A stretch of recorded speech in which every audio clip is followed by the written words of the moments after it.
মাননীয় শিক্ষামন্ত্রী বলেছেন যে তিনি তার মেয়েকে বলেছেন যে এখনকার বৃষ্টি বাদলে ভিজলে যে একটু ব্রয়লার মুরগির মতো উনি ওনার মেয়েকে বলেছেন, এটা উনি বলেছেন। এখন শিক্ষার্থীরা হয়তো এই কথাতে বাংলাদেশে সারা বাংলাদেশে আমরা ডিসিদের সাথে কথা বলেছি এবং ইউনিটের সাথে তারা বলেছে যে কোথাও পরীক্ষা কোনো রকম দুর্যোগ ঘটেনি। আমরা 64টি জেলা এসপি এবং 8টি বিভাগীয় কমিশনার এবং প্রত্যেকটি বোর্ডের চেয়ারম্যান ইউনো সকলের সাথে আমরা কথা বলেছি এবং ওয়েদারম্যান আমরা ব্রডকাস্টিং এর জন্য তাদের সাথেও কথা বলেছি।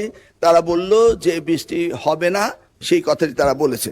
বিকেল 5টা পর্যন্ত আমরা বসে থেকে সিদ্ধান্ত নিলাম যে সকলেই বলল যে ওয়েদার ভালো হবে, সেই জন্য আমরা পরীক্ষা রেখেছি।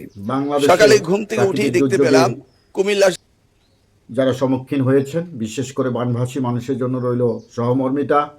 সেই সাথে ঢাকা সহ সারা দেশে এইচএসসি পরীক্ষার্থী যারা রয়েছেন তাদের জন্য রইল সমবেদনা। প্রিয় শিক্ষার্থী ভাই এবং বোনেরা, মাথা ঠান্ডা রেখে দেশকে এগিয়ে নিতে হবে, দেশের জন্য কিছু করতে হবে, এই প্রতিজ্ঞায় তোমাদেরকে কাজ করতে হবে। মাননীয় শিক্ষামন্ত্রী যা করেছেন, সংসদে তার বক্তব্য যা শুনলাম বা যেটুকু বুঝলাম, এবং ছাত্রদলের নেতৃবৃন্দ বিভিন্নভাবে বোঝানোর চেষ্টা করছেন শিক্ষার্থীদের, সব মিলিয়ে হজবরল এমন একটি দেশ আমরা কখনোই প্রত্যাশা করিনি। কোনো কিছুর জন্য হলে একটু কিছু হলে আন্দোলন, এবং সেটা সম্মানহীন।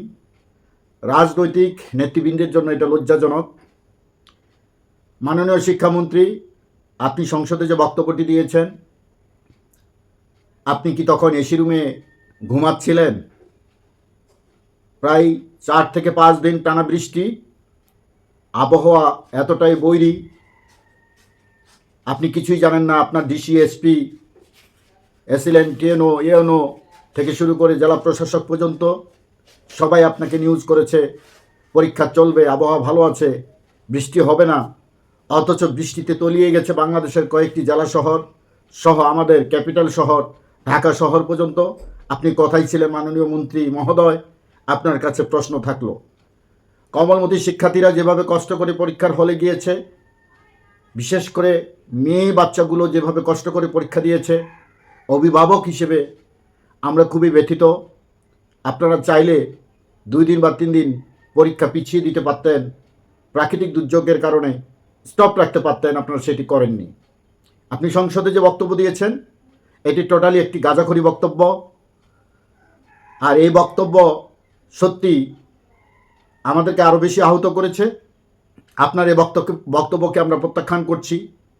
আপনার আবহাওয়া অধিদপ্তর তারাও মনে হয় মেয়াদ উত্তীর্ণ গাঁজা খেয়ে আপনাকে জানিয়েছে বৃষ্টি হবে না, অথচ দেশ তলিয়ে গেছে, লাখো লাখো মানুষের বাড়িঘর ভেসে গেছে, পশু পাখি সহ মানবতার জীবনযাপন করছে।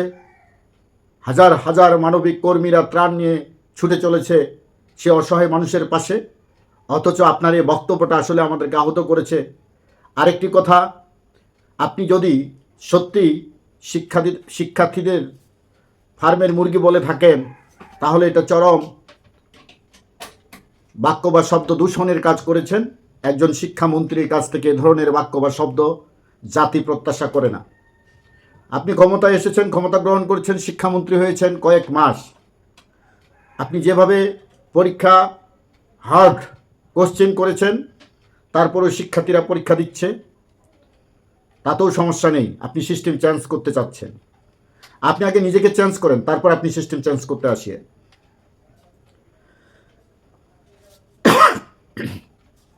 বাংলাদেশটাকে আপনারা একটা জোকারের দেশে পরিণত করে ফেলেছেন।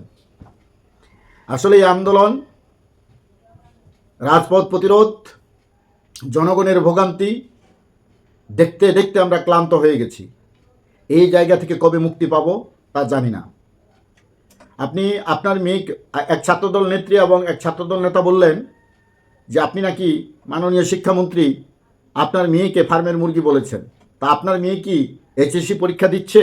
আপনার কাছে প্রশ্ন, যদি এইচএসসি পরীক্ষা দিয়ে থাকে আপনার মেয়ে, নিশ্চয়ই ঠেলাগাড়ি, ভ্যানে বা অটোতে করে বা পায়ে হেঁটে এক বুক পানিতে সাঁতার কেটে পরীক্ষার হলে যায় না।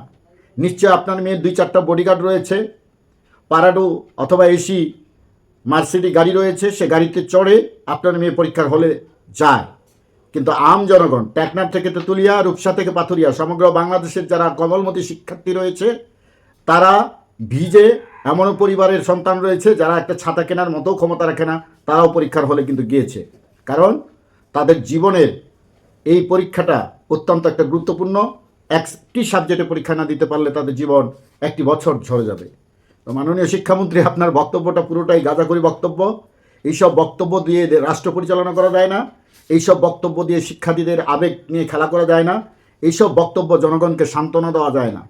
এত কিছু হওয়ার পরও আপনি সংসদে কিভাবে ডাহা মিথ্যাচার করে যাচ্ছেন, আর সংসদে কেন বা আপনার জন্য এই জনগণের টাকা খরচ করছে আমাদের মাননীয় প্রধানমন্ত্রী এবং মাননীয় স্পিকার সহ যারা রয়েছেন, তাদের কাছে আমার এটা প্রশ্ন থেকে গেল। আর শিক্ষার্থীদেরকে বলবো, তোমরা যে আন্দোলন করছো এটা রাষ্ট্রের জন্য ক্ষতিকর। কিছু হলে আন্দোলন করা যায় না, রাষ্ট্রের ক্ষতি করা যায় না। তোমরা ঘরে ফিরে যাও, তোমাদের পরীক্ষা চলমান, পড়ালেখায় মন দাও। এবং শিক্ষামন্ত্রীর পদত্যাগের যে দাবিটি রয়েছে, আমাদের মাননীয় প্রধানমন্ত্রী যথেষ্ট বিচক্ষণ, ওনার কান ইতিমধ্যে পৌঁছে গেছে। বিষয়টি শিক্ষামন্ত্রীর যে ঘাটতেরামি, সেটি হয়তোবা উনি এতক্ষণে উপলব্ধি করতে পেরেছেন, উনি ব্যবস্থা গ্রহণ করবেন।